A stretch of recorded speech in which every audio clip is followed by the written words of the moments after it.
Happy to share. Itong lemon ko, namulaklak na ulit. Backstory nito. I transferred to a fabric pot. So, para siyang nagtampo.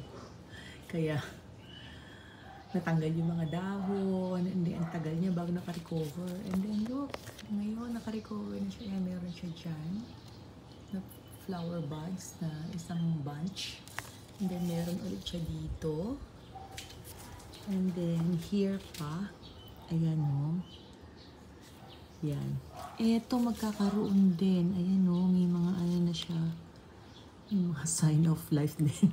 Yung mga sign of flower buds. So, yan. Nakakatuwa lang siya. Transplant ko kasi dyan sa, fabric pot. Ayan, o. Yung mga, tinatanggal kong dahon, nilalagay ko din dyan.